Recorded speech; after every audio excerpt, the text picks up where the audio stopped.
সেই মুসলিমে হাদিস রাসূলুল্লাহ সাল্লাল্লাহু আলাইহি সাল্লাম খুতবা দেবেন জুম্মার দিন।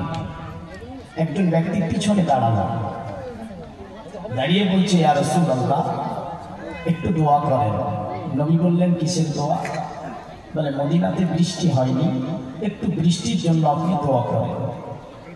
নবীজি সাল্লাল্লাহু আলাইহি সাল্লামকে বলল বাচ্চাগুলি মারা যাচ্ছে, পশু পাখিগুলি ক্ষয়ক্ষতি হচ্ছে, বৃষ্টি না হওয়ার কারণে অনাবৃষ্টি। আল্লাহ নবী বলল তাই? বলে হ্যাঁ। আল্লাহ নবী হাত উত্তোলন করলেন, আল্লাহ তুমি মদিনার জমিনে বৃষ্টি বর্ষণ করো। একদম নবীর হাত উঠতে বুঝলেন, আকাশ ছিল পরিষ্কার, মেঘাচ্ছন্ন হলো, মুষলধারে বৃষ্টি শুরু হয়ে গেল। হাদিসে আছে নবীজি সাল্লাল্লাহু আলাইহি সাল্লামের শার মোবারকে ওই বৃষ্টি টুপে টুপে পড়ছে, দাড়ি মোবারক দিয়ে একদম টুপিয়ে টুপিয়ে জুব্বা মোবারক ভিজে যাচ্ছে। তবুও নবীজি সাল্লাল্লাহু আলাইহি সাল্লাম তিনি দোয়াতে ছিলেন, কোন সাহাবী তবুও উঠিয়ে পালায় নেই। আর এমন বৃষ্টি যদি আমাদের মাথায় দুটা পড়ে আর কাউকে দেখা যাবে না, যাবে? এমন ঈমান আমাদের মজবুত, এমন ধৈর্য আমাদের, এমন সবর আমাদের। আল্লাহ পাক হেফাজত করে বিশ্বের মুসলিম জাতিকে। অনেক সময় পরীক্ষাও আসতে পারে বহু কিছুর মধ্য দিয়ে, সেই পরীক্ষাতে আপনাকে আমাকে উত্তীর্ণ হতে হবে। হয়তো আজকে মহতি জালসা, ধর্মীয় জালসা, রাসূল সাল্লাল্লাহু আলাইহি ওয়াসাল্লামের ঘরের মাদ্রাসার জালসা, আল্লাহ পাক এই জালসা কবুল করে এবং মহান রব্বুল আলামিন আশা পূর্ণ করে। এটা দোয়া, এই কামনা, এই আশা আমাদের সকলের রাখা দরকার। এই আশা রেখে ইনশাআল্লাহ কিছুক্ষণ আলোচনা রাখবো। তবে আমার আওয়াজ দিয়ে শ্রবণ করছেন রাস্তাঘাটে, বাজারে, এখানে ওখানে, বাড়িতে বসে আছে অনেকে, দেখলাম ঘুরে বেড়াচ্ছে। কেউ যেন বলছিল মানে মানুষের রাস্তাতে ভিড়ভাট্টা বল দেখে তোমরা খাও আর বাড়ি যাও। তো যাই হোক, এটা দুঃখ বলছিল, মানে খাও আর এখানে এসে কথাটা হবে, খাও আর এখানে এসে বসো। আমি সকলের তোর আবেদন করবো জালসার নামে নোংরামি না করে, এদিক ওদিক ঘোরাফেরা না করে আসি, একটু মাহফিলে বসে আল্লাহ আল্লাহর রাসূলকে খুশি করার চেষ্টা করি। মহান রব্বুল আলামিন সকলকে জালসায় আসা বসার তৌফিক এনায়েত করে এটি কাল কিয়ামতের দিন আমাদের সকলের জন্য নাজাতের কারণ বানিয়ে দেয়। সকলে বলি আল্লাহুম্মা আমিন। আলহামদুলিল্লাহ আলহামদুলিল্লাহ নাহমাদুহু ওয়া নাস্তাঈনুহু ওয়া নাস্তাগফিরুহু ওয়া নু'মিনু বিহি ওয়া নাতাওয়াক্কালু আলাইহি ওয়া নাউযু বিল্লাহি মিন শুরুরি আনফুসিনা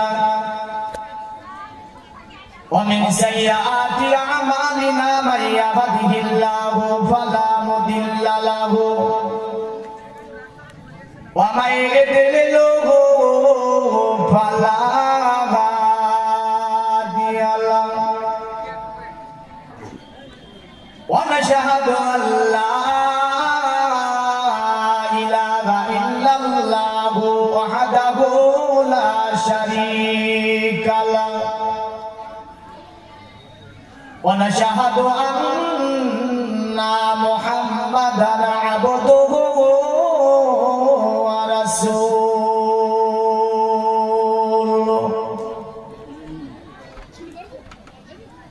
আম্মা বা'দু ফাউযু বিল্লাহি মিনাশ শাইতানির রাজীম। বিসমিল্লাহির রাহমানির রাহিম।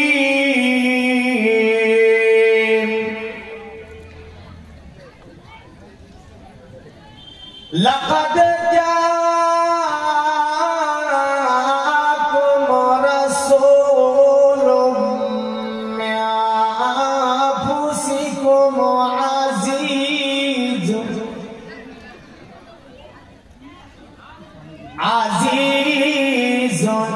আলাইহি মা আনিতুম হারিস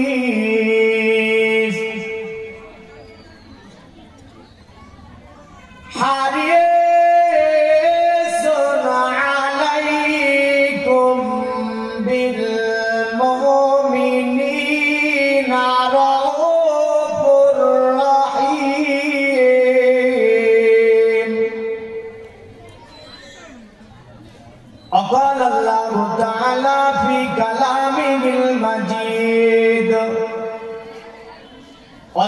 ফুরকানিল হামিদ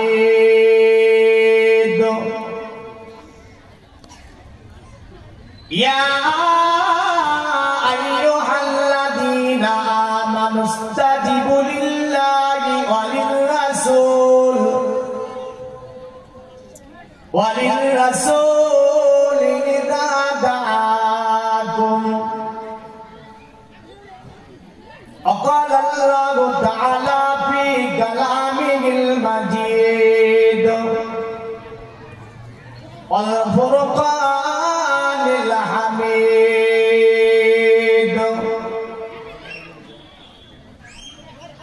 ومن يطع الرسول فقد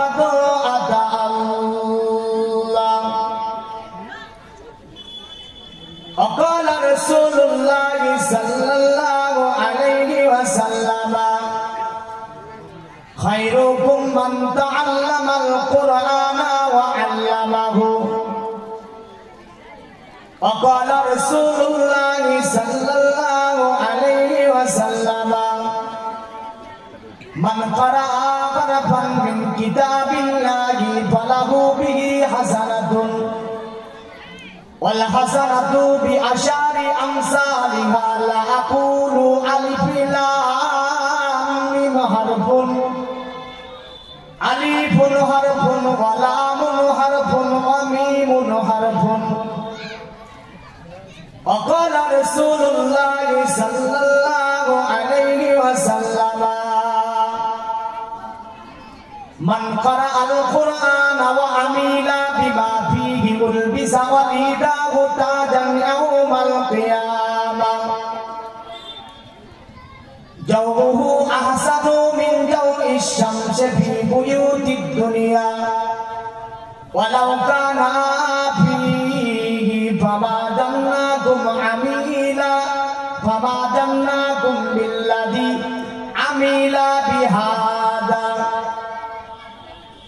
وقال رسول الله صلى الله عليه وسلم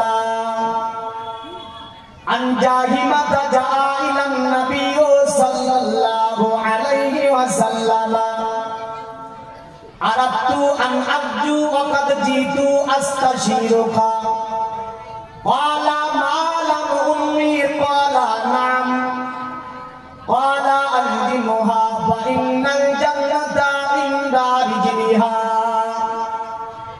وقال رسول الله صلى الله عليه وسلم رغم أنفه رغم أنفه رغم أنفه قيل من يا رسول الله قال من أدرك والديه عند الكبار أحدهما أو كلاهما ولم أدخل الجنة إن الله وملائكته يصلون على النبي يا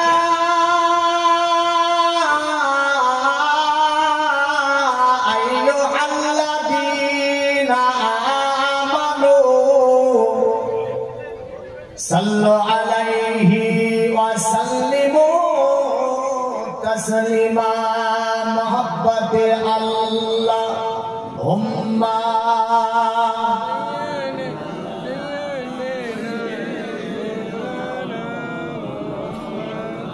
وعلى آله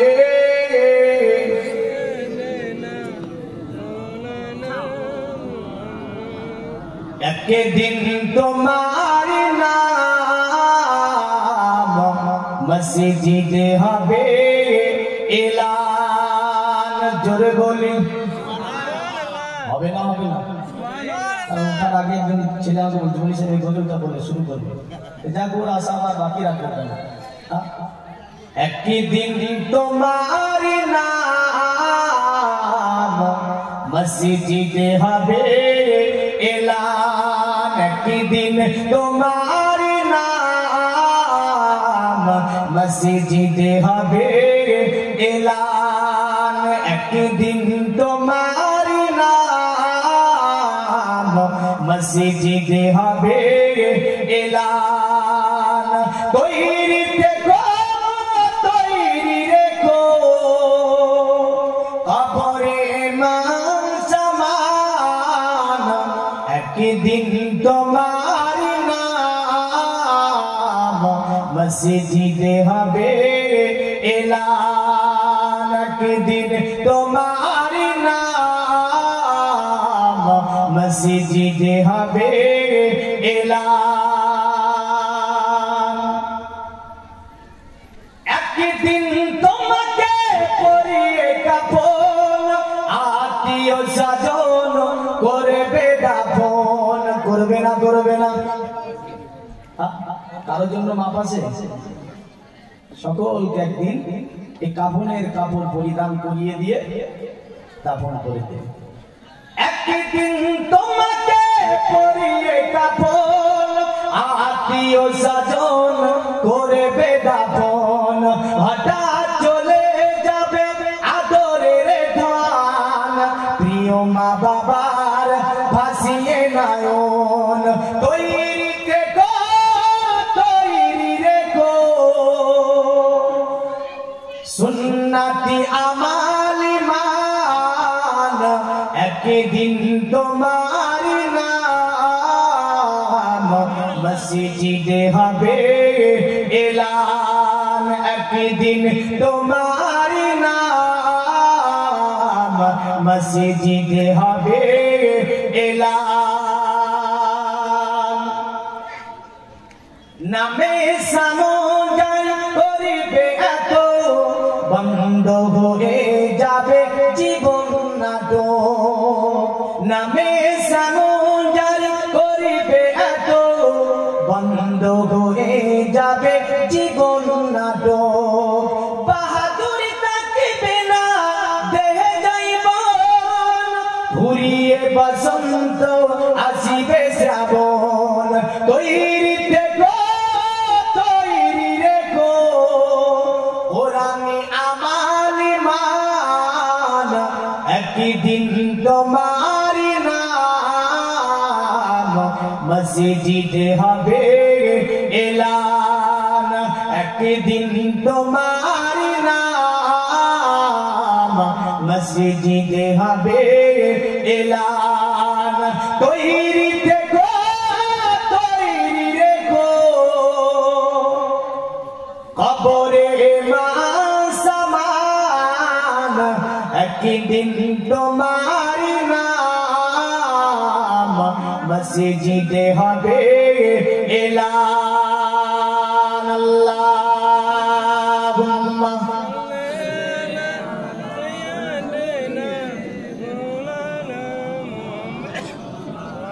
ওয়া আলা আলিহি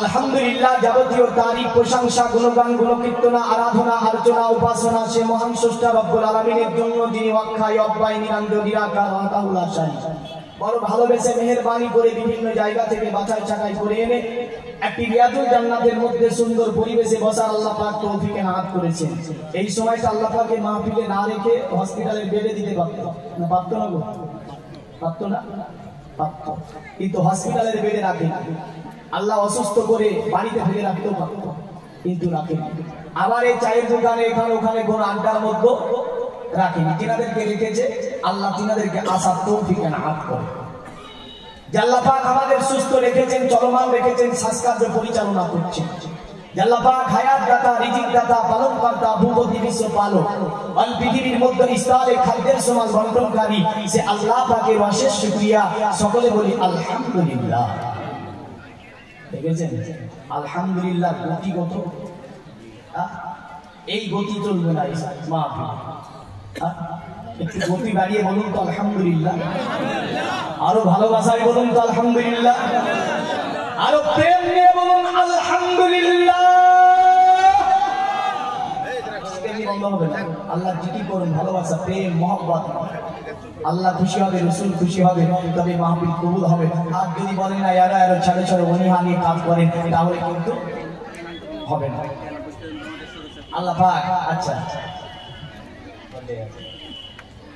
দেখ, আলহামদুলিল্লাহ আরেকজনকে পেয়েছি, একটু সাহসটাও বেড়ে গেল।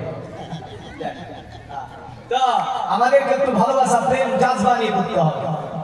অতঃপর শেষ নবী, দয়ার নবী, মায়ার নবী, হায়াতুন নবী, জিন্দা নবী, নবীদের নবী, যাকে আল্লাহ সৃষ্টি না করলে চন্দ্র, সূর্য, গ্রহ, তারা, নক্ষত্র, জমিন, আসমান, মানব দানব, আমার আল্লাহ কিছু সৃষ্টি করতেন না। তিনি হচ্ছেন হাবিবে কেদিয়া, বেকাসুকে কাজ, বেকাসুকে বাস, বেচারাকে যারা গারিবুকে হামি, আতামাকে ওয়ালি, সাফিউল মাজনবিন, রাহমাতাল লিল আলামিন, হুজুর তাজদারে মদিনা, রাহাতে কলব সিনা, ফরিজে গঞ্জিনা, জনাবে মুহাম্মাদুর রাসূলুল্লাহ। সকলে বলি সাল্লাল্লাহু তাআলা আলাইহি ওয়াসাল্লামের উপরে লাখো কোটি দরুদ ও সালাম অর্পিত বর্ষিত হোক। সকলে বলি আল্লাহুম্মা আমিন। আসমান আসমান গামার হে দেবদত্তং জগৎপতি মশিনা চারু দামান নমস্তে শব্দে গুণানি বিতাং চিররান্না সোনা সোনা হইনা প্রতি মুদ্দাতি নিপ্রলিঙ্গ চতুর্দশান কোটি জনিয়নো সতি মতো তেসং ভবিষ্যন্তি মানসি বিসরানি বে বাসুদে বাংলা গাতি কুন্দকম দানি স্মিসা পরজং পদনং বে হারিস কিরাত সুসা দেবা ধর্ম পিতৃ যুগা দেবা লকষ্ট চারা বুষ্ট পুষ্ট শাসন পুষ্ট কলকরে জনি চা ভুবা নানা দেবা দেনি সুবিসানি ভূষিত চা ইন্দ্রজালি বুদ্ধাতি কল্পকা পূজা কা জানা ন শান্তি জাতি ধর্ম বর্ণ নির্বিশেষে মুসলিম হিন্দু জৈন খ্রিস্টান নাসারা দলিত আদিবাসী থেকে সকলে করে আম এলানি করে দাওয়াত দেওয়া হচ্ছে। সকলে দাওয়াত গ্রহণ করতে পারে, আসতে পারে, বসতে পারে, কোনো অসুবিধা নাই। তবে খাস করে আমি যিনারা জালসার নামে বেরিয়েছে, বাড়ি থেকে বেরোনোর পরে রাস্তাঘাটে ঘোরাফেরা করছি, তাদেরকে আমি করজোরে বাড়িঘর আবেদন করবো, আপনারা রাস্তাঘাটে বাড়িঘর এখানে ওখানে ঘোরাফেরা না করুন, এসে জালসা মাহফিলে অংশগ্রহণ করুন। ইনশাআল্লাহ কিছু টপিক হাজির করব, গুরুত্বপূর্ণ কিছু বিষয় উপস্থাপন করার চেষ্টা করব। তবে যদি আপনারা সারা দেন তবে হবে, সারা না দিলে হবে না। কারণ জলসা তিনটা জিনিস নিয়ে হয়, বক্তৃতা, এক শ্রোতা, প্রথম নম্বরে হচ্ছে শ্রোতা, দ্বিতীয় নম্বরে মাইক, তৃতীয় নম্বরে বক্তা। তিনটি জিনিস সেটিং হয়ে যায়, আর কিছু না, তিনটি জিনিস সেটিং করতে হবে। তাই শ্রোতাদের আমি বলবো, যে কটা আছেন সে কটা একটু ভালো থাকবেন, চাঙ্গা থাকবেন, একদম জাজবা নিয়ে কাজ করবেন। কারণ এটা বসে থাকার মাহফিল না, জিকিরের মাহফিল। সুবহানাল্লাহ আলহামদুলিল্লাহ আমরা অনীহা নিয়ে বলবো না, আমরা যখন সুবহানাল্লাহ আলহামদুলিল্লাহ বলবো জাজবা, প্রেম, ভালোবাসা নিয়ে বলবো। যদি জাজবা, প্রেম, ভালোবাসা নিয়ে আপনি এগুলো আদা করতে পারেন, নিঃসন্দেহে প্রতিটা ছোট ছোট শব্দের বিনিময়ে এত বড় বড় নেকি আছে, যা জমিন আসমানের ফাঁকা জায়গাকে এই নেকিতে ভরপুর করে দেয়।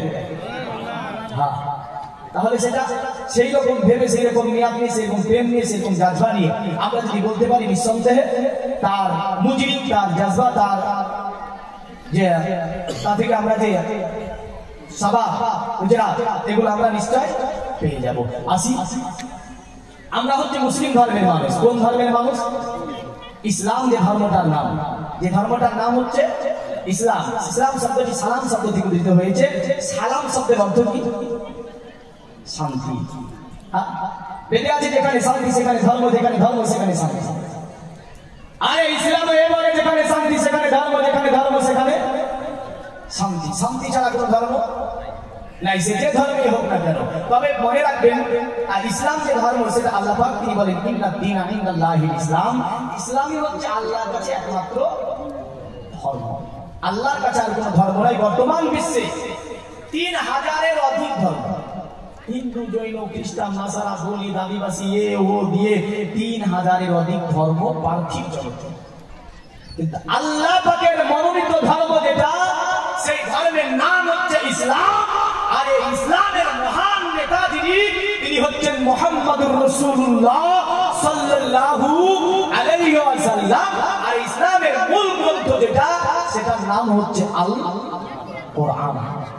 বেদ, বাইবেল, মহাভারত, রামায়ণ, চন্দ্রবাস্তা, গীতা, মধ্যে সাহিত্য থেকে নিয়ে যত পৃথিবীতে কিতাব আছে সবগুলো মানুষ দ্বারা রচিত। যোশী, মনীষী, ঋষি, এ ও জ্ঞানী, গুণী, বিজ্ঞানী দ্বারা রচিত। কিন্তু মনে রাখবেন, কোরআন কোনো মানব দ্বারা রচিত কিতাব নয়। কোরআন হচ্ছে মহান স্রষ্টা রব্বুল আলামিনের রচিত কিতাব। আর মানুষ হচ্ছে ব্র্যান্ডেড কোম্পানির মাল, এতে কোনো খাদ নাই, না আছে। কেন? একটু এক্সাম্পল স্বরূপ এটা বললাম। কারণ দেখবেন, যখন আমরা ব্র্যান্ডেড কোনো মাল কিনি, ওই প্যাকেজের মধ্যে একটা গাইড বুক থাকে, থাকে না থাকে না? থাকে। যেমন একটা মোবাইল, এই প্যাকেটটা কাটবেন, এর মধ্যে একটা গাইড বুক আছে, দেখছেন চার্জার পিন কেমন করে দিতে হবে, মোবাইলের প্রতিটা পাশ প্রতিক্রিয়া সম্পর্কে কিছুটা আলোচনা করে দিয়েছি। একটা ব্র্যান্ডেড কোম্পানি যখন আমরা যেমন ওষুধ নেব, ওর মধ্যে একটা আপনার গাইড বুক থাকবে, পার্চার মধ্যে লেখা থাকে এর কম্পিটিশন গুলো কি রয়েছে, এতে এক কথায় সাইড ইফেক্টটা কি আছে, ইউজ প্রক্রিয়া কেমন করে করতে হবে, বাচ্চাদের ইউজ কেমন হবে, বড়দের ইউজ কেমন করে করতে হবে, পুরো এটা লেখা থাকে ওই পার্চার মধ্যে। আমার আল্লাহ মানব জাতিকে তৈরি করলেন, তৈরি করার সাথে আমার আল্লাহ তার সাথে একটা বুক দিলেন, তার সঙ্গে একটা কিতাব দিলেন এই প্যাকেজের মধ্যে, যে কিতাবটার নাম হচ্ছে আল কোরআন। জোরে বলেন কি নাম কিতাবটার? আল কোরআন। এই আল কোরআন হচ্ছে মানব জাতির জন্য জীবন ব্যবস্থা, মানুষের উঠা বসা চলা ফিরা খাওয়া দাওয়া। একটা মানুষ, একটা মা বাচ্চাকে জন্ম দেবে, বাচ্চার শৈশব কৈশোর যৌবন এমন করে আপনার বৃদ্ধাক্য উপনীতি থেকে নিয়ে ওই বাচ্চাটার আপনার শিক্ষা জীবন, অর্থনৈতিক জীবন, সাংস্কৃতিক জীবন থেকে নিয়ে এক কথায় একটা মানব জীবনে যা কিছু প্রয়োজন আমার আল্লাহ পাক সমস্ত কিছু আল কোরআনের মধ্যে লিপিবদ্ধ করে আল্লাহ পাক এই কোরআনটি আমাদের কাছে পাঠিয়েছে। জোরে বলেন সুবহানাল্লাহ। প্রথম বেদ কোরআন বাইবেল জানতে বাস্তা এসে যাব না, কারণ যদি ইসলামের মাহফিল দেখেন তবে আপনাকে আমি বেদ কোরআনে একাধিক শিরকি কালাম আছে। কেউ যখন বেদ বলবো সুবহানাল্লাহ বলবেন না, কারণটা হচ্ছে একাধিক শিরকি কালামগুলো আপনাকে ধরাবো, একটা মন্ত্রে 4টির বেশি ভুল আছে। আর আল্লাহর সাথে যা বেদবি হয়েছে, ওই বেদবি শব্দ যদিও বলতে আমি রাজি হই, তবুও শুনবো বলেছে, বলবো তো বলে ধরিয়ে দেবো যাবো আমি। তবে একটা জিনিস মনে রাখবেন, একটা জিনিস মনে রাখবেন, রাসূলুল্লাহ বলছে খায়রুকুম মান তাআল্লামাল কুরআনা ওয়া আল্লামাহু। পৃথিবীর জমিনে উত্তম কাজ হচ্ছে যে ব্যক্তি নিজে কোরআন শিখলো আর অপরকে কোরআন শিক্ষা দিল, এর চেয়ে উত্তম কাজ আর কিছু হতে পারে না। জোরে বলেন সুবহানাল্লাহ। এটা কার বার্তা? নবীজির বার্তা। আমাকে বলতেছিল মুফতি ফজলুর রহমান সাহেব এক স্টেজের উপরে যে মাওলানা তুমি তো বেদ মুখস্থ করো, যতক্ষণ তুমি তো হাদিস বর্ণনা করে মুখস্থ করে ফেলতে পারবে, ও কেন নিয়ে পড়ে থাকো।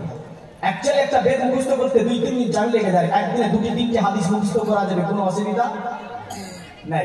যদি উমর রাদিয়াল্লাহু তাআলা আনহু তিনি একটা আমাকে হাদিস শোনালেন, উমর রাদিয়াল্লাহু তাআলা আনহু তিনি একটা আগেকার সহিফার বিষয়গুলি তিনি পড়ছিলেন, এমন এক অবস্থায় রাসূলুল্লাহ সাল্লাল্লাহু আলাইহি ওয়াসাল্লাম উমরের কাছে এসে বলছে, এ উমর কি ব্যাপারে, এটা কি পড়ছো? তো উমর বলল, ইয়া রাসূলুল্লাহ, এটা আগে সহিফাগুলি নাযিল হয়েছিল, তার কিছু জিনিসগুলো আমি একটু দেখছি পড়ছি।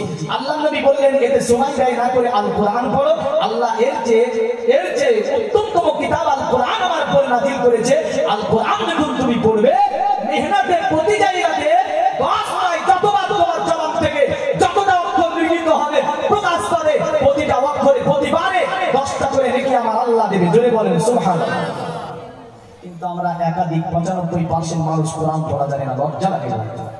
এই যাত্রা আল্লাহ নবী সাল্লাল্লাহু আলাইহি ওয়াসাল্লাম তাই বলেন, নবী বলেছেন মান কারাআল কুরআন, যে ব্যক্তি কোরআন পড়ল, ওয়া আমিলা বিমা ফীহি উলবিসি ওয়ালিদাহু তাআজা ইয়াউমাল কিয়ামা, যে ব্যক্তি কোরআন পড়ল তার প্রতি আমল করলো, ওর বাবা মায়ের মাথার মুকুট করে, মাথার একটা তাজ পরিয়ে কিয়ামতের দিন আল্লাহ পাক ওর বাবা মাকে উদ্দিত করবে। জোরে বলেন সুবহানাল্লাহ।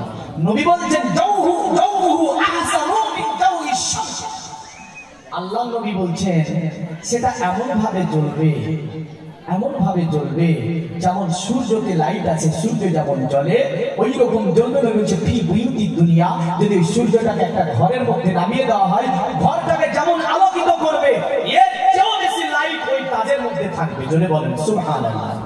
নবী বলেছেন আলাউ কানা কি, তাহলে যদি বাপ মার সম্মান কিয়ামতে এত হয়, যে ব্যক্তি কোরআন পড়লো, যে ব্যক্তি এই কোরআন পড়লো, ওই ব্যক্তির সম্মান কাল কিয়ামতে কি না হতে পারে। জোরে বলুন নবীজি শুধু তাই বলে নাই, নবীজি বললেন মান কারাআ হারফান মিন কিতাবিল্লাহ, যে ব্যক্তি আল্লাহর কিতাব থেকে মাত্র একটা হরফ পড়ল, ফালাহু বিহি হাসানাতুন, তার আজরাত, তার মুজরি উত্তম তাকে দেওয়া হবে।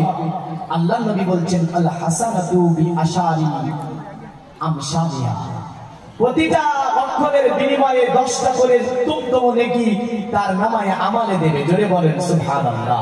নবী বলছেন লা আকুলু আলিফ লাম মিম হারফুন, আমি নবী তো তোমাদেরকে এটা বলিনি যে আলিফ লাম মিম এটা হরফ। নবী বললেন আলিফুন হরফুন ওয়া লামুন হরফুন ওয়া মিমুন হরফুন। আলিফ হচ্ছে একটা হরফ, লাম হচ্ছে একটা হরফ এবং মিম হচ্ছে একটা হরফ। জোরে বলেন সুবহানাল্লাহ। প্রতিটি অক্ষরের বিনিময়ে আল্লাহ পাক তাকে কটা করে নেকি দেবে? 10টা করে নেকি দেবে।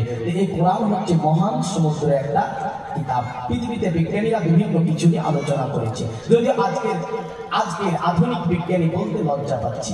আপনাকে আমি বলে দিই, এই যে পৃথিবীতে বর্তমান 800 কোটি প্লাস মানুষ, কত মানুষ? 800 কোটি প্লাস। আপনার ফিঙ্গারপ্রিন্টে যদি আমি ফিঙ্গারপ্রিন্ট মারি নেবে, আমার ফিঙ্গারপ্রিন্টে যদি আপনি মারেন নেবে, পৃথিবীর 800 কোটি মানুষ এসে যদি আমার ফিঙ্গার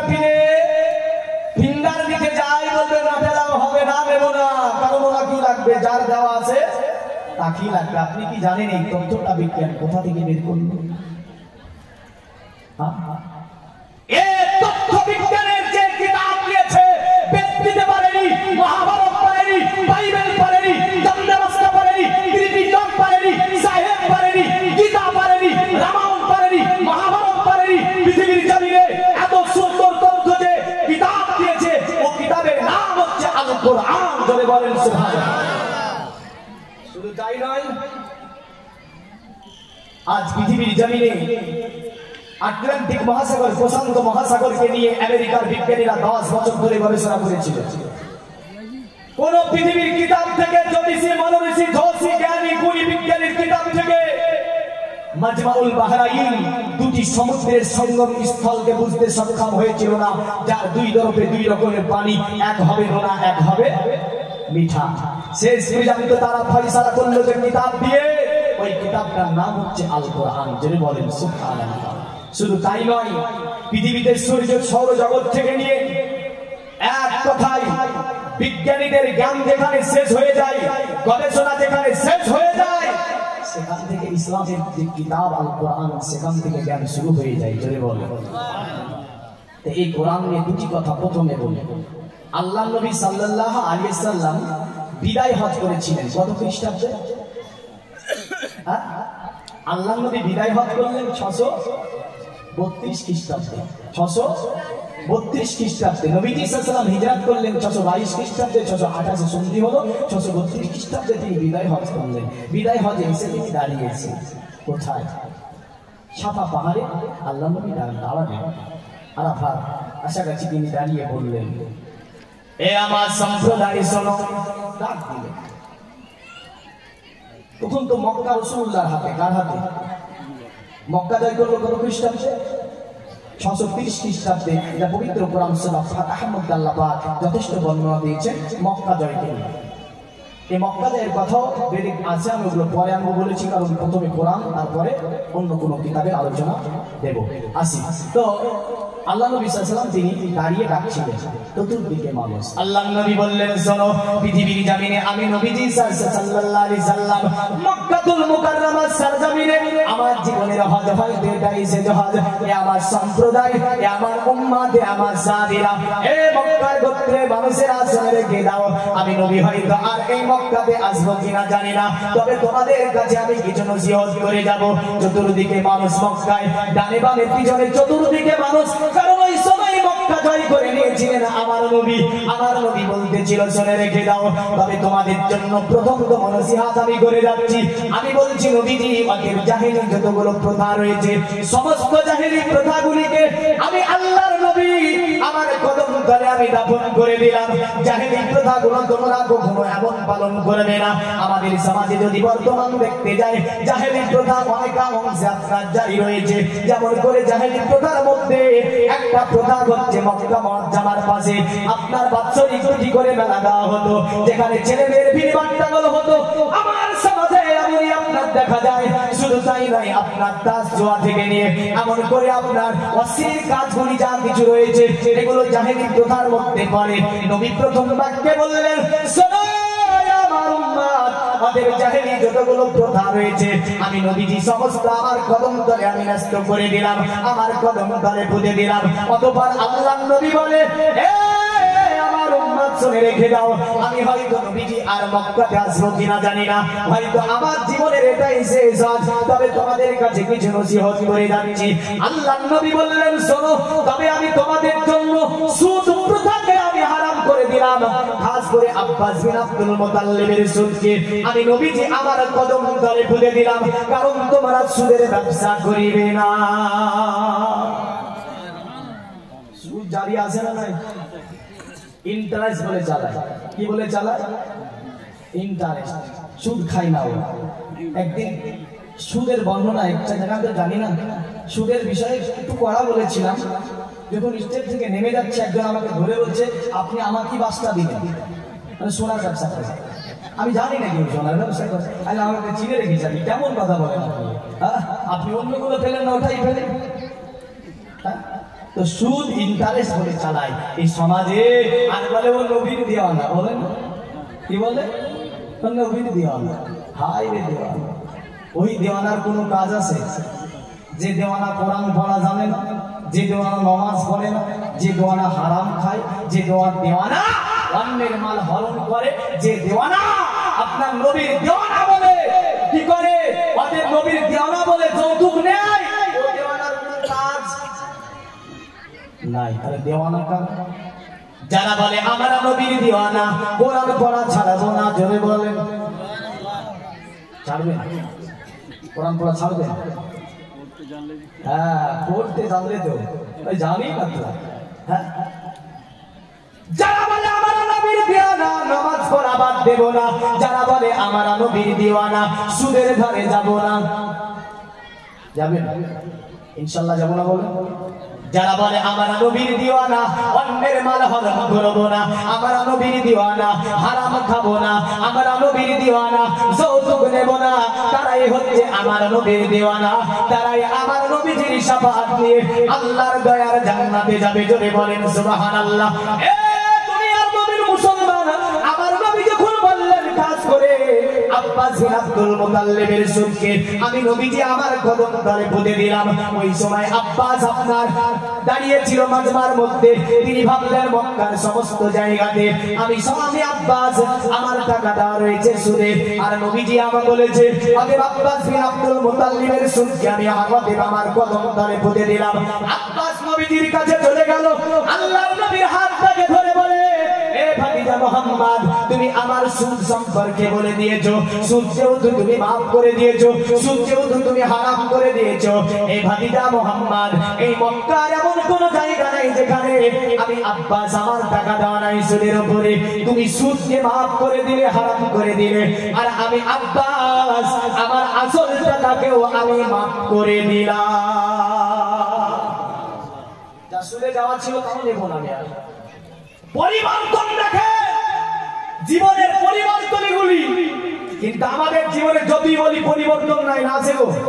হ্যাঁ, মাঠে ঘাটে আস্তলা বাস্তলা তালতলা বেলতলা এতে ওতে উয়া যাবো, পরিবর্তন নাই। কেন? পরিবর্তন না থাকলে মাঠে ঘাটে আস্তলা বাস্তলা তালতলা ওয়ার সঙ্গে কোনো লাভ হবে? পরিবর্তন আনতে হবে জীবনে। পরিবর্তন যদি আনতে পারেন, নিঃসন্দেহে অল্পের মধ্যে আপনি জান্নাতে যাবেন। এই মর্মে কিতাবুল ইলম হাদিস, রাসূলুল্লাহর কাছে একজন সাহাবীরা বসে আছে, নবী বললেন, এ সাহাবী, জান্নাতি মানুষ দেখবে? সাহাবীরা বলছে, না ভাই ইয়া রাসূলুল্লাহ, দেখবো না কেন? নবী বললেন, এই ব্যক্তিটা চলে যাচ্ছে এই জান্নাতে। সাহাবীরা বলছে, ওই ব্যক্তিটা জান্নাতি, ও তো মসজিদেও বসে না, আর এসে এমন আমল ইবাদতও করে না, আসে নামাজ পড়ে নবীর পেছনে বাড়ি চলে যায়।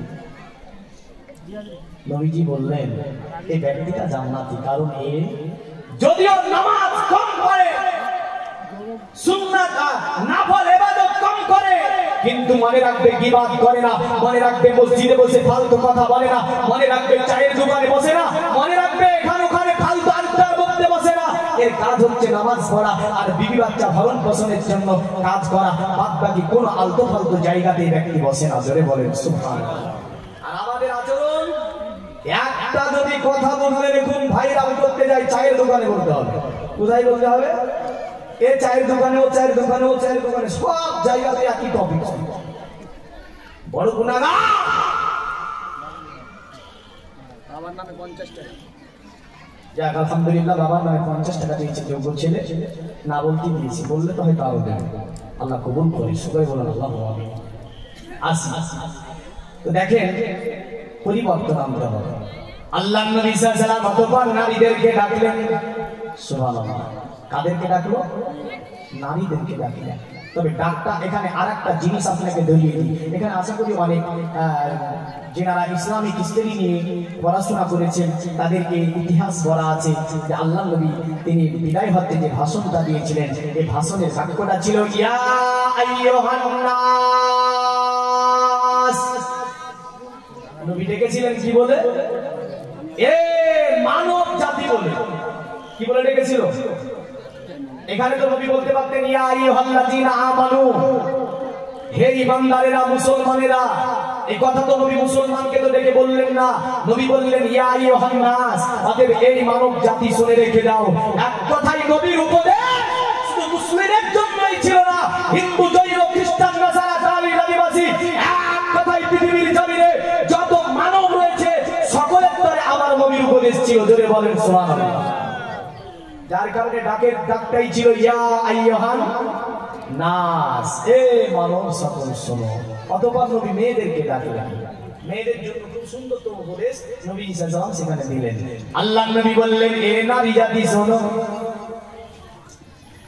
আজকে পৃথিবীর জমিনে তোমার স্বামী যেটা পছন্দ করে না, এ নারী তুমি এমন কাজ করিও না। তোমার স্বামী যেটা ভালোবাসে না, এমন কাজ তুমি করিও না। আর এখনকার কিছু নারী স্বামী যাবে ডানে তো ও যাবে বামে, আছে না? হ্যাঁ, স্বামী যাবে ডানে আর ও যাবে বামে। কি উপদেশ! আল্লাহ নবী বললেন যেটা তোমার স্বামী পছন্দ করে না এমন কাজ তুমি নারী করিও না। নবীজি বললেন এ নারী জাতি শুনে রেখে দাও, অতএব তোমার স্বামীর বিনা অনুমতিতে তোমার বাড়ির মধ্যে কাউকে প্রবেশ করতে দিও না। জোরে বলেন সুবহানাল্লাহ। আল্লাহর নবী বাক্যগুলো বলতেছিলেন, সুবহানাল্লাহ। দেখেন মাকয়ের ওজন দিয়ে গেল। আল্লাহ দামকে কবুল মঞ্জুর করুন, হায়াতকে দারাজ করুন, মুসিবত থেকে হেফাজত করুন। আল্লাহ এটা কবুল করে নিয়ে আল্লাহ আপনি দুনিয়ার জমিনে খেতে খাবারে বরকত দিন। সকলে বলুন আল্লাহুম্মা আমিন। এ দুনিয়ার মুমিন মুসলমান, আবার নবীজির শেষ বাক্য ছিল এটাই। নবীজি বললেন শুনে রেখে দাও, দুনিয়ার জমিন থেকে আমি নবী যদিও চলে যাই কিন্তু আমি কিছুই নিয়ে যাব না। আমি তোমাদের কাছে দুটি জিনিস ছেড়ে যাচ্ছি। এক হচ্ছে কিতাবুল্লাহ, আল্লাহ পাকের কিতাব তোমাদের কাছে রেখে যাচ্ছি। আর এক হচ্ছে সুন্নাতে রাসূলুল্লাহ, আমি নবীজি অতএব আমার সুন্নাত দুই দুনিয়ার জমিনে রেখে যাচ্ছি। এই দুটি জিনিসকে তোমরা আঁকড়িয়ে ধরে থাকবে। পৃথিবীর কোনো শক্তি তোমাদের আক্রমণ করতে পারবে না, পৃথিবীতে কোনো জাতি তোমাদেরকে অত্যাচারিত করতে পারবে না, পৃথিবীতে তোমরা কখনো নির্যাতিত হবে না, কখনোই পথভ্রষ্ট হবে না, কখনোই তোমরা অতএব পথ হারিয়ে ফেলবে না। আমার নবী প্রথম নম্বরে বললেন আমার জীবনের সবচেয়ে বড় মজিজা যেটি, সেটার নাম হচ্ছে আল কোরআন। এই আল কোরআন তোমাদের কাছে রেখে গেলাম, এই আল কোরআনকে তোমরা মেনে নেবে। কিন্তু দুঃখের বিষয়, কষ্টের বিষয়, আজ মুসলমান সমাজে আপনার 95% মানুষ কোরআন পড়তে জানে না, 95% মানুষ কোরআন কি জিনিস বুঝে না। আপনার এমন মানুষ আছে যারা পড়া জানে, তারা রমজান ছাড়া পড়ে না। এমন করে কোরআনের ভালোবাসা করা যায় না, নাকি যাই? যাই না। এখানে অনেকেই বসে আছে, আজকে ওদের জন্য দুটি জিনিস দিয়ে যাবো। ও আজ তো অনেকক্ষণ শোনাবো, কিন্তু জিনিস দিয়ে যাবো দুটি। আর এই দুটির মধ্যে দুটি পেলে দুটির মধ্যে দিয়ে আজকের ওয়াজ আশা করি আল্লাহ দরবারে কবুল হবে, বা কিয়ামতের দিন আমি তার দাঁড়িয়ে হয়তো কিছুটা জবাব দিতে সক্ষম হব। আচ্ছা, এখানে অনেক আশিকে রাসূল বসে আছে, মহব্বত করেন, নবীকে ভালোবাসেন, নবীর প্রেমিক বসে আছে। দুইজন ব্যক্তি কোরআন পড়া জানেন না, হাত তুলে বলেন তো দেখি, বলবি সাহেব আজকে কোরআনের বিষয়টা শুনলাম, আমি কোরআন পড়া শিখে নেব। হাত তুলে বলেন তো কোরআন পড়া জানেন না এমন দুইজন ব্যক্তি দেখেছেন? সবগুলো জানে কোরআন পড়া। হ্যাঁ, মনে হচ্ছে 2 লাখ চাইলাম, মনে হলো 2 লাখ চাইলে হয়তো দিয়ে দেবে, কিন্তু কোরআন পড়া শিখবে শিখবে মনে হচ্ছে তাই যে 2 লাখ লাগে দেবে, কিন্তু কোরআন পড়া শিখবো না। 2 লাখ লাগে দেবো কিন্তু নামাজ পড়বো না। 2 লাখ লাগে দেবো রোজা রাখবো না। এই মনোভাবে নিয়ে কাজ হবে না। এমন একজন ব্যক্তি নাই যিনি কোরআন পড়া জানেন না? এই নাই এখানে সুবহানাল্লাহ। কোরআন পড়া শিখবেন? আলহামদুলিল্লাহ একটা পেয়েছি। আরেকজন হাত তুলে বলেন তো যে আমি কোরআন পড়া শিখে দুটি নেবো বলেছি। দুটি। যিনি জানেন না তিনি হাত তুলে বলেন, শিখে নেবে তো ইনশাআল্লাহ। নারায়ে তাকবীর, জোরে নারাটা দেবে। আমি নারা দিয়েছি এদের জন্য, কারণটা হচ্ছে তারা ওয়াদা করেছে যার সাথে বসে দুইজন ভাই আমার যে আমি কোরআন পড়া শিখে নেবো বলবি সাহেব। আল্লাহ পাক ইনাদেরকে কোরআন পড়ার তৌফিক এনায়েত করে। সকলে বলুন, জোরে বলুন আল্লাহুম্মা আমিন। এই কোরআন হচ্ছে মহান কিতাব। এই কিতাবটা নাজিল হয়েছে কার উপরে? বাবা মুহাম্মদ সাল্লাল্লাহু আলাইহি ওয়াসাল্লামের উপরে। এই কোরআন দুনিয়ার জমিনে এসেছে কতদিন আগে? মোটামুটি 1500 বছর আগে কোরআন দুনিয়ার জমিনে এসেছে। নবী পাক সাল্লাল্লাহু আলাইহি ওয়াসাল্লামের পরে এই কোরআনুল কারীম আল্লাহ পাক নাজিল করেছে। এই যে কোরআনের পূর্বে আরো 103 খানা কিতাব এসেছে দুনিয়ায়, এসেছে কতখানা এসেছে? 103 খানা। আমার আল্লাহ বলছে নবী অতএব আমি দুনিয়ার জমিনে কোরআনের পূর্বে 103 খানা কিতাব দুনিয়াতে পাঠিয়েছি। পৃথিবীর মুমিন মুসলমান মনে রাখবেন, আজকে সোশ্যাল মিডিয়ার যুগে আমরা দেখতে পাই কোরআনকে নিয়ে তারা বলে পুড়িয়ে জ্বালিয়ে দেবো। দেখায় না কি বলে? কোরআন জ্বালাবে, বলে যে কোরআনটাকে জ্বালিয়ে। রিসেন্ট একজন বলছে কোরআনটাকে ব্যান করা দরকার, এক জালিম বলছে কোরআনটাকে ব্যান করা দরকার। আবার কখনো কখনো দেখছি কোরআনটাকে আপনার নিয়ে তারা বেয়াদবিমূলক আচরণ করার করে সোশ্যাল মিডিয়াতে দিচ্ছে, আর তাতে আমার মুসলমান যুবকেরা কমেন্ট করছে। আর কমেন্টটাকে দেখা যাচ্ছে এটা থাকলো বলে কমেন্টটাকে নিয়ে টানাপাড়া করে এখনো অনেক মুসলিম যাদের কোনো দেখা যাচ্ছে খোঁজই পাওয়া যায়, বুঝলেন, এমন জায়গায় নিয়ে গিয়েছে যাদের খোঁজই পাওয়া যায়। এই তো দেশ। তবে মনে রাখে পৃথিবীর জমিনে কোন ব্যক্তি যদি এক রাত্রিতে 1000 কোরআন জ্বালিয়ে দেয়, এ মুসলমান অন্ধকার ঘরে বসে 1000 কোরআন লিখে দিতে পারে। যদি বলেন সুবহানাল্লাহ। কোন ব্যক্তি যদি মনে করে পৃথিবীর সব কোরআনগুলোকে আমরা ব্যান করে দেব, এক রাত্রিতে মুসলমান দুনিয়া থেকে যদি ও 5 লক্ষ কোরআন জ্বালায়, 10 লক্ষ কোরআন এ মুসলমান লিখে দিতে পারবে, কোনো অসুবিধা নাই। কারণ 800 কোটি প্লাস মানুষ, মুসলিমের মুসলিম জনসংখ্যা 30 থেকে 32%, এখনো 2 থেকে 3% পৃথিবীতে হাফেজ আছে। যদি বলেন সুবহানাল্লাহ। আর একটু ভেবে দেখেছিস তোদেরটা যদি ব্যান করে দিই, ঘুরিয়ে দিই, লেখার মানুষ আছে তো? নাই, নাই। কিন্তু মুসলিম ধর্মের কিতাব আল কোরআন এর একাধিক হাফিজ। এই কোরআন শুধু কাগজে লেখা আছে তা নয়, মুসলিমদের ব্রেনে আছে, মুসলিমদের জবানে আছে, মুসলিমদের ঠোঁটে আছে, মুসলিমদের আঙুলে কলমে আছে। যদি বলে তো কতটা ব্যান করবি তুই, কতটা পুরাবি তুই? তাহলে বোঝা যাচ্ছে এগুলো হচ্ছে দুপায়া জানোয়ার। এরা সংস্কৃতি নষ্ট করে, মাতৃত্ব নষ্ট করে। ভারতে হিন্দু, জৈন, খ্রিস্টান, নাসারা, দালিত, আদিবাসী, এই যে একটা ধর্ম নিরপেক্ষতা দেশে তাদের সংস্কৃতি যেরূপ ভাবে বসবাস করছিল, এই সংস্কৃতিটাকে নষ্ট করার জন্য এই জানোয়ারগুলি উঠে বেড়ে লেগেছে। এটা যে ধর্মেরই হোক, ওকে চিহ্নিত করে প্রথমত ওকে জেল দেওয়া দরকার আছে, আটক করা দরকার আছে, ওর ব্যাপারে ফায়ার হওয়ার দরকার আছে, সে যে ধর্মেরই হোক। কারণ আমার মুসলিম ধর্ম যদি বেদের উপরে কোন আক্রমণ করে, এই বার্তা থাকবে। কারণ কোন ধর্মের উপরে অন্যায় ভাবে অত্যাচার করা যাবে না। আসি এই আল কোরআনুল কারীম ফুরকানুল হামিদ দুনিয়ার জমিনে এসেছে মানব জাতির কল্যাণের জন্য। জোরে বলে। এর পূর্বে যে গবেষণা বা কিতাব বা ঋষি, মনীষী, জ্যোতিষী ইত্যাদি কিতাবগুলো ছিল, ওয়াজটাকে আমি নিয়ে যাব এই কারণে বেদ কোরআনের দিকে। এই কারণে আমি একটা রুটে চলে যাচ্ছি, দেখেন, নতুবা হয়তো অন্য ইসলামিক রুট আনতাম। তো আগেকার জামানায় ঋষি, মনীষী, জ্যোতিষী এ ও দিয়ে লিখিত কিতাব, জড়বটি এ ও দিয়ে মানুষের সাধনা, আগ্রহ, গবেষণা ছিল। যেমন করে রাসূল সাল্লাল্লাহু আলাইহি সাল্লাম আসার পূর্বে দুনিয়ার জমিনে ঋষি, মনীষী, জ্যোতিষী এ ও দিয়ে মানুষ কাজ চালাতো। আল্লাহ নবী সাল্লাল্লাহু আলাইহি সাল্লাম যখন আসলেন দুনিয়ার জমিনে আসলেন, ওই সময়তে দুনিয়ার অবস্থা এতটা খারাপ, বলা হচ্ছে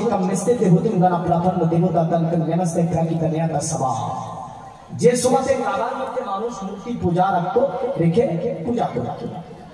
এই কারণে যদি আমরা একজন ইসলামিক লেকচার, ইসলামিক একজন বক্তার কিছুটা ওয়াজকে কেটে নিয়েছে, নেওয়ার পরে সনাতনীরা একটা আপনার ভিডিও তৈরি করেছে। পৃথিবীর প্রথম ধর্ম হচ্ছে সনাতন। ওরা বলতে যাচ্ছে পৃথিবীর প্রথম ধর্ম সনাতন।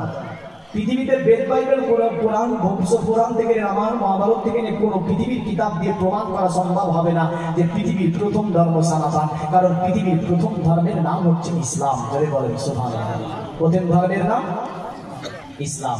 তো ওইভাবে তারা যখন পূজা করত, চতুর্দিকে আপনার অন্ধকারে আচ্ছন্নিত জগৎ। আমার আল্লাহ পাক ওই সমাজে দুনিয়ার জমিনে আপনার আমার নবীকে পাঠানোর সিদ্ধান্ত নিলেন। তবে মনে রেখে দেবেন, দুনিয়ার জমিনে যত নবী রাসূল এসেছে, যত আল্লাহ পাক নবীগণকে পাঠিয়েছে, যত কিতাবাদি আমার আল্লাহ পাক পাঠিয়েছে, এমন করে প্রতিটা যুগে আমার আল্লাহ পাক যেমন করে 1000 বছর ধরে ইসলামের দাওয়াত নবীগণকে দিয়ে নিয়েছেন। কোন নবীকে 500 বছর ধরে ইসলামের দাওয়াত দিয়ে নিয়েছেন, কোন নবীকে 700 বছর ধরে ইসলামের দাওয়াত দিয়ে নিয়েছেন, কোন নবীকে আমার আল্লাহ পাক 1400 বছর ধরে দুনিয়ার জমিনে ইসলামের দাওয়াত দিয়ে নিয়েছেন। কিন্তু কোন জামানাতে একটা মুসলমান, কোন জামানাতে দুটি মুসলমান, কোন জামানাতে তিনটি মুসলমান, কোন জামানাতে চারটি মুসলমান, কোন জামানাতে 7টা মুসলমান, কোন জামানাতে 40-39টা মুসলমান, হাতে গোনা মুসলিম আমার আল্লাহ পাক দুনিয়ার জমিনে আপনার আমার নবীকে দুনিয়ায় পাঠাবে। আমার আল্লাহ বলে, দুনিয়াতে এবার আমি এমন একজন নবীকে পাঠাবো যিনি যাওয়ার পরে ইসলামকে পূর্ণাঙ্গ করে দেবে। কারণ আমার নবী আসলেন আজ থেকে 1500 বছর আগে। যেই দিন আমার নবী দুনিয়ার জমিনে আসবেন, সেই দিন আপনার অনেকগুলি জ্যোতিষীর এই ভবিষ্যৎবাণী তারা মক্কাতে দিয়েছিল, মদিনাতে দিয়েছিল। যেমন করে সিরিয়ার একজন বিখ্যাত জ্যোতিষী যিনি আপনার তাওরাত, জবর, ইনজিল এমন করে আসমানি কিতাবের পণ্ডিত ছিল। অনেক জ্যোতিষী মনীষীর কিতাব তিনি পড়েছিলেন। ওই সিরিয়ার বাদশা তিনি আপনার রাত্রিতে হঠাৎ করে যেন স্বপ্ন দেখছে সিরিয়ার মধ্যে কোন একজন ব্যক্তি যেন দাজলা নদীকে পার করে আপনার মাথার উপর মুকুট পরানো আছে। ওই ব্যক্তিটা যেন দাজলা নদীকে পার করে সিরিয়ার মধ্যে প্রবেশ করছে। বাদশার হঠাৎ করে আপনার ঘুম ভেঙে গেল। আর আগেকার বাদশারা, আগেকার রাজা বাদশারা যদি স্বপ্ন দেখতো, আপনার তাদের দরবারে জ্যোতিষী পূজা থাকতো, মনীষী থাকতো, সাধক জ্ঞানী গুণীদেরকে তিনারা আপনার বেতন দিয়ে রাখতেন। বাদশা ওরা রাত্রি বিচলিত হয়ে আছে, আমি এমন স্বপ্ন দেখলাম আজকে সিরিয়ার মধ্যে কেউ যেন ওদের দাজলা নদী পার করে ঘোড়ার পৃষ্ঠে চড়ে সিরিয়ার মধ্যে যেন প্রবেশ করলো। আমি বাদশাহ এই তাবিরটা জ্যোতিষীদেরকে জিজ্ঞাসা করবো, ওদের জ্যোতিষী মনীষীকে জিজ্ঞাসা করবো এর তাবিরটা কি না হতে পারে। মুসলমান, কারণ স্বপ্ন দেখে বাচ্চার ঘুম আসে না। এক ধরনের এটা বাচ্চার কাছে খারাপ ধরনের স্বপ্ন ছিল। কারণ এই স্বপ্ন 3 প্রকারের হয়ে থাকে। পবিত্র হাদিস শরীফে যেমন রাসূলুল্লাহ আপনার বলেছেন, যেমন মিশকাতে একটা চ্যাপ্টার বাঁধা হয়েছে আপনার কিতাবুর রুয়া, স্বপ্নের অধ্যয়ন। আল্লাহ নবী বলেন স্বপ্ন হয় 3 প্রকারের। একটা হয় মনের খরিজ থেকে, একটা হয় শয়তানের তরফ থেকে, আর একটা হয় আমার আল্লাহ পাকের তরফ থেকে। জোরে বলেন সুবহানাল্লাহ। নবীজি বলেন, শোনো, দুনিয়ার জমিনে ওহী আসা বন্ধ হয়েছে, কিন্তু স্বপ্ন হচ্ছে ওহীর 46 ভাগের 1 ভাগ। কয় ভাগ? ওহীর 46 ভাগের 1 ভাগ। আমরা তো অনেক স্বপ্ন দেখি না, দেখি না? হ্যাঁ, সেদিন একজন আমাকে এসে বলছে, মুনি সাহেব আমার বউমার অবস্থা খুব খারাপ। বলে কেন? বলে স্বপ্ন প্রতিদিন স্বপ্ন দেখে উনি উনি চলে যায়। কোন দেখবেন স্যার বলছে কোরআন পড়া জানে? বলে না, জানে না। কোরআন পড়া জানে না? বলে না। বলে নামাজ পড়ে? বলে না। এমন বৌমা বলে চলে যায়, কি আছে? যে কোরআন পড়াও জানে না, নামাজও পড়ে না, তো স্বপ্ন খারাপ দেখবে না? একটা আমল দিয়ে দিচ্ছি, প্রতিটা যুবক থেকে নিজেরা স্বপ্ন দেখেন অনেক ধরনের, তিনি আমলটা করবেন। খোদার কসম করছি, রাসূল বলে গেছেন কোনো ক্ষতি শয়তান আপনার করতে পারবে না। যেমন দিলের ফয়েজ থেকে স্বপ্ন হয়, তো সেটা আপনি কাজ করছেন, কিছুটা কাজ বাকি থাকলো, আপনি দূর পরিকল্পনা নিলেন মনে যে আগামী ফার্স্ট মর্নিং ফজরের নামাজ করবো, পড়ে গিয়ে আমি এই কাজটা করবো। তো শোয়ার পরে দেখছো ওই কাজটা শুরু হয়ে গেছে। হয় না? হয় না? এটা মনে দূর পরিকল্পনা নিয়ে বান্দা ঘুমিয়েছিল, যার কারণে এই স্বপ্ন এসেছে। আর একটা স্বপ্ন হয় শয়তানের তরফ থেকে। এই স্বপ্ন প্রথম রাত্রিতে বা প্রথম থেকে নিয়ে মধ্যরাত্রি পর্যন্ত বেশি অংশ সংঘটিত হয়। আর আরেকটা স্বপ্ন হয় আমার আল্লাহর তরফ থেকে। জোরে বলে, আর তরফ থেকে? আল্লাহর তরফ থেকে। তা আল্লাহর তরফ থেকে বান্দাকে আল্লাহ জানিয়ে দেয়। এখন যদি খুব খারাপ স্বপ্ন দেখে কি করবেন? আল্লাহর নবী বললেন, বান্দিকে 3 বার ধুপ করে দাও। এই বলে আবার পাশে যে থাকবে তার মুখে তুকুনি মারে না, হ্যাঁ তাহলে বিপদ আছে না? নাই বিপদ আছে। কারণ একজন দুজন প্রতিদিন বিছানাতে প্রসাব করে, প্রতিদিন। স্ত্রী বলে প্রতিদিন তুমি বিছানায় প্রসাব করো ধরো, তো বলে বলিস না, মনে হয় যেন ভালো জায়গা থেকে প্রসাব করে ফেলে, এটা শয়তানে তোমাকে করায়। হ্যাঁ শয়তানে করে, তুই একটা কাজ করবি, ওই শয়তান যখন তোমাকে প্রসাব করতে বলবে, ভালো জায়গা বলবে এখানে প্রসাব করা যাবে এমন মনে হবে, তখন তুমি শয়তানকে বলে তুই প্রতিদিন আমাকে বিছানায় প্রসাব করা সাহায্য করছিস। তো স্ত্রী শিখিয়ে দিচ্ছে শয়তানের মেলা টাকা, ওই শয়তানের কাছে টাকা চাই, দেখবা টাকা দেবে। তাই বলে হ্যাঁ তোর পরিকল্পনা দিয়ে বলে চালাক চতুরে শুয়ে আছে, কি করে পেশাব করাই দেখবো, থাম বিছানা একদম তো ঘুমিয়ে বললেন, রাত ঘুমিয়ে যেতে দেওয়ার পরে বলেন ভালো জায়গা দেখে পোশাক পোশাক ভালো জায়গা না পোশাক করবো। প্রতিদিন তুই আমার বিছানায় পোশাক করা, আর ওই স্ত্রী আমাকে সকালবেলা ওই কাপড় প্রতিদিন পরিষ্কার করতে আমার হয় না। শুনেছি তোদের নাকি মেলা টাকা, মেলা দিন তো বিছানায় প্রসাব করিয়ে ফেলে প্রসাব করিয়েছিস, আজ আমার টাকা টাকা টাকা নেই বলে না, বস্তা বুঝলেন টাকা মাথায় তুলিয়ে দিয়েছি, তো ওই টাকার ভারিতে প্রসাব হয়েছে, পায়খানা হয়েছে। ওর স্ত্রী বলে তোর জন্যই হয়েছে আজকে। কেন? তুই যে বললি শয়তানের মেলা টাকা টাকা চাইবা, তো শয়তানের কাছে টাকা দিয়েছিলেন, এক বস্তা টাকা আমার মাথায় দিয়েছে, আর ওই টাকার ভারিতে প্রসাব হয়েছে, আজ পায়খানা হয়েছে। হ্যাঁ তাহলে এরকম শয়তানের কাছে সকলে আবার টাকা দেওয়ার কোন পরিকল্পনা করবেন না। আল্লাহ নবী বললেন বান্দিকে তিনবার দুকুরি দাও, দেওয়ার পরে বলো আউযু বিল্লাহি মিনাশ শাইতানির রাজিম বিসমিল্লাহির রহমানির রহিম বলে আল্লাহর কাছে তুমি একটু দোয়া করে দাও, আল্লাহ তুমি আমাকে বিতাড়িত শয়তানের ওয়াসওয়াসা থেকে হেফাজত করো। আমার নবীজি বললেন ওই ব্যক্তিকে শয়তান কোনো ক্ষতি করতে পারবে না। আল্লাহুম্মা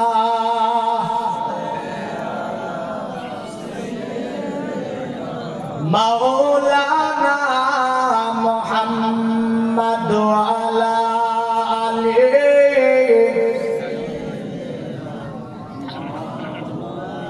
জমিন আসমান তোমারি তরে হলো দো জাহান তোমারি তরে।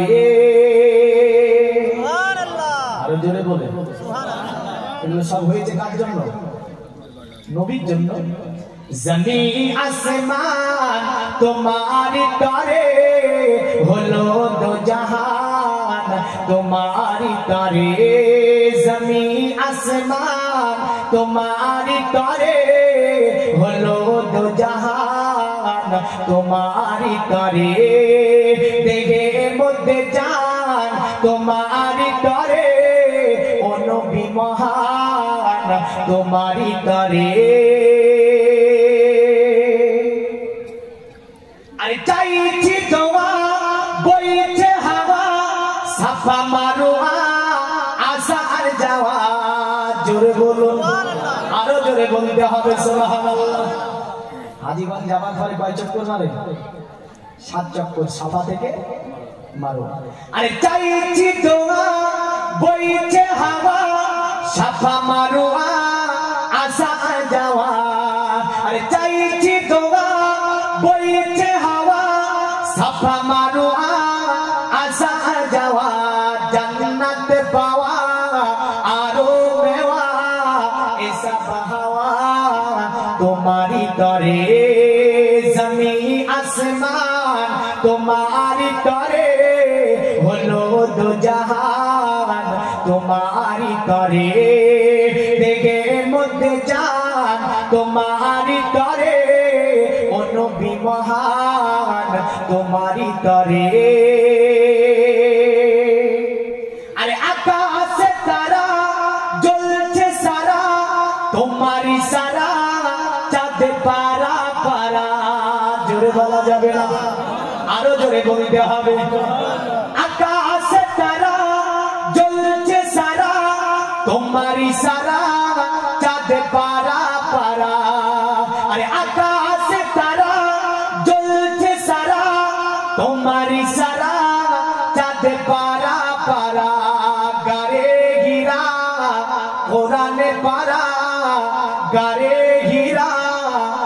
কোরআনে পারা প্রতিটি সূরা তোমারই তরে, জমিন আসমান তোমারই তরে, হলো দো জাহান তোমারই তরে, দেবে মধ্যে জান তোমারই তরে, ও নবী মহান তোমারই তরে। আল্লাহুম্মা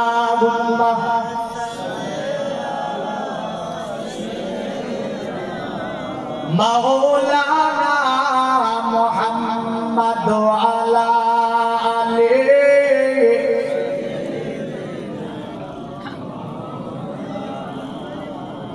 পৃথিবীর নবীর মুসলমান, তাহলে নবী বললেন তোমরা স্বপ্ন যদি খারাপ দেখো এমন আমল করবে, আল্লাহ পাক তোমাদেরকে শয়তানের ওয়াসওয়াসা থেকে আমার আল্লাহ তোমাদেরকে হেফাজত করবে। জোরে বলেন সুবহানাল্লাহ। কিন্তু আমরা তো এই আমল করতে জানি না, আমাদের আমল এইরকম নাই। যদি হাদিস শরীফের মধ্য থেকে হযরত আলী শেরে খোদার সঙ্গে একজন সহচর আছে, কোন একটা জায়গা থেকে ফিরলেন, বিছানায় তিনি শুয়ে যাবেন। আলী শেরে খোদা তার দিকে তাকিয়ে বলল, কি ব্যাপার, তুমি কেন চোখে মুখে পানি দিলে না, হাত মুখে কেন পানি দিলে না? তিনি বললেন, আমি এইভাবে শুয়ে গেলাম। বলে আলী বলে, শোনো, আল্লাহর নবীকে আমি বলতে শুনেছি, কোন জায়গা থেকে তোমরা ফিরে আসার পরে হাত মুখগুলো ধৌত করো, নতুবা বিতাড়িত শয়তান তোমাকে শব্দের মাধ্যমে ওয়াসওয়াসা দেবে।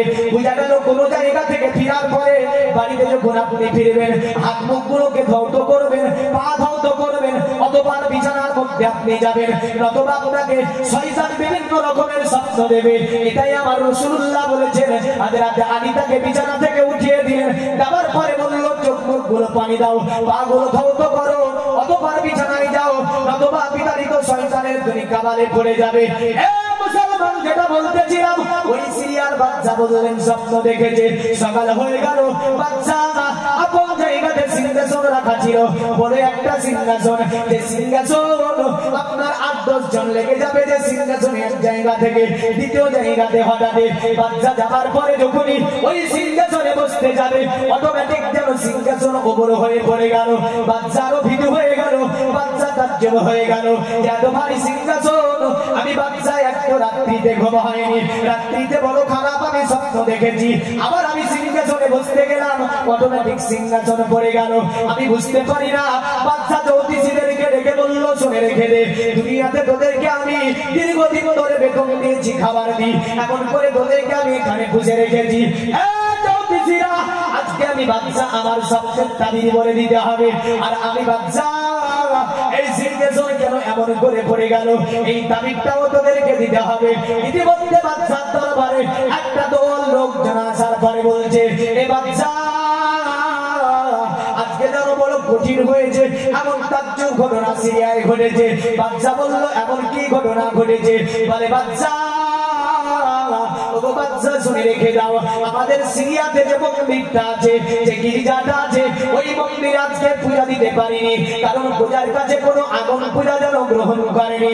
বাচ্চা তাজ্জব হয়ে গেল যে আমি এক রাত্রিতে স্বপ্ন দেখেছি, আবার সিংহাসন পড়ে গেল, আবার বলে সিরিয়ার মন্দিরে আজকে পূজা হয়নি, গির্জাতে যেন পূজা দেওয়া যায়নি। পুরোহিতরা এসে বলে, কোনো মতে আমরা আজকে রাত্রিতে মন্দিরে পূজা দিতে পারিনি, কারণ আমার আল্লাহ রব্বুল আলামিন ওই রাত্রিতে পূজা দেওয়াকে বন্ধ রেখেছিলেন। ইতিমধ্যে আর একটা দল লোক দৌড়ে এসে বলল, এ বাচ্চা, বাচ্চার একটা যেন বড় ঘটনা ঘটে গিয়েছে সিরিয়ায়। বাচ্চা বললে, এমন কোন ঘটনা ঘটেছে? বলল, এ মহান বাচ্চা, শুনে রেখে দাও, আমাদের ওই যে সিরিয়ার মধ্য দিয়ে একটা দরিয়া প্রবাহিত হয়েছে, তার নাম হচ্ছে সামোয়া। এই সামোয়া দরিয়ায় জীবনে কোনোদিন পানি দেখা যায় না, আজকে রাত্রিতে হঠাৎ করে সামোয়া দরিয়াতে পানি ভর্তি হয়ে গেছে। এ বাচ্চা, এর ব্যাপারটা আমরা বুঝতে পারি না। ইতিমধ্যে আর একটা দল লোক দৌড়ে এসে বলে, সিরিয়াতে ঘটনা ঘটেছে। বাচ্চা বলল, কি ঘটনা ঘটেছে? বলে, আমাদের এই যে সিরিয়ায় মাসুয়া নামে যে ঝর্ণাটা আছে, এই ঝর্ণাতে যেন পানি ঝরতে শুরু করেছে, যা বাচ্চা তো কেউ পানি দেখতে পারিনি এই মাসুয়া নামে ঝর্ণাতে, আর আজকে রাত্রিতে হঠাৎ করে যেন পানি শুরু হয়েছে। বাচ্চা বলল, তাই তো, এগুলো তাজ্জব করা আজকের রাত্রি ঘটনা। সিরিয়ার আপনার জ্যোতিষীদেরকে বলল, এই তাবির তোদেরকে বলতে হবে, ব্যাপারটা কি, এই ঘটনা কেন ঘটলো? মুসলমান, আগেকার আপনার জ্যোতিষীদের তাবিজ ছিল কেমন, তাদের শিক্ষা ছিল কেমন। একটা মরার মাথাকে সামনে রাখলো, কিছু পশুর হাত থেকে রাখলো, পরিগুলোকে রাখলো, গাছগুলোকে রাখলো। যেমন আমাদের সমাজে দেখতে পান না ওই যে আছে সময় সময় সাপুরারা কারা আছে, হ্যাঁ এসে বলবে বুঝলেন এটা রাখলে সাপ কামড়াবে না। আর মায়েরা দেখছে রে বাবা সাপ কামড়াবে না, কত টাকা করে দাম, বলে দাম একদম সীমিত। তাবিজের জলের দাম নেই না, এই তাবিজটা 7 ধাতুতে তৈরি হয়েছে, তাবিজটা 7 ধাতুতে দাম লাগবে 100 টাকা। কি বল তাবিজে নেই না, মানে একটা পিঠালু জল ভরে দেবে, এটা পিঠালু জল ভরে দেবে, হাতে নিয়ে ঘুরে বেড়াবে। আচ্ছা এটা হাতে নিয়ে ঘুরে বেড়াবে জায়গা ছিল? এই তামিমা আল্লাহর নবী বলেছে তামিমা যারা বলবে তারা যেন শিরক করলে এক ধরনের। কারণ নবীজি সাল্লাল্লাহু আলাইহি ওয়াসাল্লাম একজন সাহাবী এমন তামিমা পরে এসেছে, নবীজি তাকে বলছেন ওটা কি, তোমার গায়ে থেকে বদবু আসছে, বদবু আসছে। নবীজি সাল্লাল্লাহু আলাইহি ওয়াসাল্লাম কে বলল ইয়া রাসূলুল্লাহ এটা আমি তামিমা লাগিয়েছি। নবী বললেন কার কাছ থেকে নিয়েছো? ওই এক কবিরাজের কাছ থেকে নিয়েছে। বললেন এক জ্যোতিষীর কাছ থেকে নিয়েছে। আর ওই জ্যোতিষকে সাজ্জাতু এটা ওটা দিয়ে 2 কোটি দিয়ে একটা তাবিজ বানিয়ে দিয়েছে। এটা তাবিজ না, ওটা কি তামিমা। ইসলামে তামিমা হারাম, তাবিজ হচ্ছে জায়েজ, কিন্তু তামিমা চলবে না। আর এটা যদি নেয় কেউ, আল্লাহ বলছে ইয়া বুনাইয়া লা তুশরিক বিল্লাহ ইন্নাশ শিরকা লা যুলমুন আযীম। লুকমান তার ছেলেকে বলেছে ছেলে শোনো আল্লাহর সঙ্গে কারো শরীক করো না, ইন্নাশ শিরকা লা যুলমুন আযীম, নিশ্চয় শিরক হচ্ছে মস্ত বড় গুনাহ। শিরকের গুনাহটা কি? মস্ত বড় গুনাহ। তার এই সমস্ত ওই সাপুরা থেকে তাবিজ নেওয়া যাবে? হ্যাঁ ওকে ওই সমাজে বললেন ওকে ধরে একটা সাপ যদি পাওয়া যায় লাগিয়ে দেবেন, দেখি কতটা দেখি গাছ আছে কামড়ায়, তবে টের পাওয়া যাবে এর মালটা কত ভিতরে মাল আছে। কিন্তু হ্যাঁ কোরআন বলেছে যেগুলি এর উপরে আর কোনো মন্ত্র হয় না, ধরে বলে সুবহানাল্লাহ। কোরআন বলছে সালামুন আলা নূহিন ফিল আলামিন। সাবধান করে নেন, আল্লাহ আপনাকে ওই দিনে সাপের কামড় থেকে হেফাজত করবে। জোরে বলবেন না, আরো জোরে বলবেন না। ও তো কোরআন পড়া যাবে না, এটা খুব কঠিন হয়ে গেছে ওর কাছে, এটা খুব কঠিন হয়েছে। বাপ খবরদার ওই এতে পড়বেন না। আহার বলবেন এটা রাখলে জিন আসবে না, জিন আসবে না। জিন বলে মজা হয়েছে, আরো মজা হয়েছে। খবরদার কোরআনের বাইরে কোনো কাজ করবেন, রাসূলের দেওয়া যেটা আল কোরআন ও হাদিসের সম্মত যেমন কাজ, এর বাইরে কাজ করবেন না। আসে তো ওই জড়ফুটি দিয়ে যিনারা আসে মরার মাথা নিয়ে বসে ওই যে আপনার হাড্ডিগুলো রাখে পশু, ওইগুলো চালাই বললেন চলে না।